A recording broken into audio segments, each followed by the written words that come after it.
The euphoria that greeted Buhari's swearing-in after his fourth attempt at the presidency can still be felt in the country today. Defeating Boko Haram was a major campaign promise.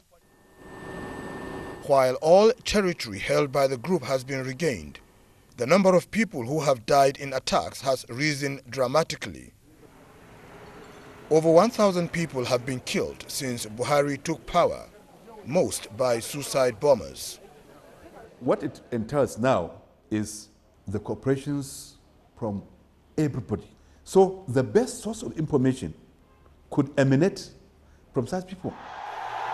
Next on his agenda was the promise to tackle Nigeria's endemic corruption. Called into question has been the country's oil industry and other public institutions. Buhari has promised that those responsible could be in court in a matter of weeks. But fighting corruption in a place like Nigeria is an uphill task. Nobody keeps illegitimate resources or assets in their names. Most times they move them out of the immediate environment. So the processes of tracking these assets and these funds that are stolen, they are so cumbersome. Perhaps the biggest problem for most Nigerians today is the state of the economy.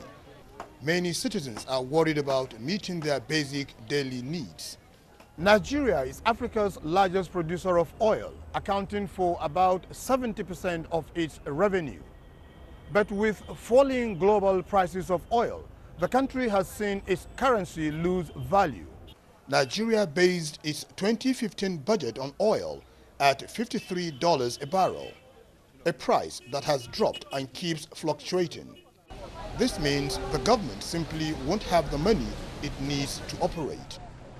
So how dangerous is it for Nigeria to rely so heavily on its oil sector? Where there are challenges, there are also opportunities. And this is an opportunity for the Nigerian economy to diversify away from dependence on petroleum. So while his victory was met with great joy and his presidency held to high expectations, President Muhamadu Buhari has his work cut out for him as he goes into the landmark 100 days in office. Abdullahi Kaura Abubakar, BBC News, Abuja, Nigeria.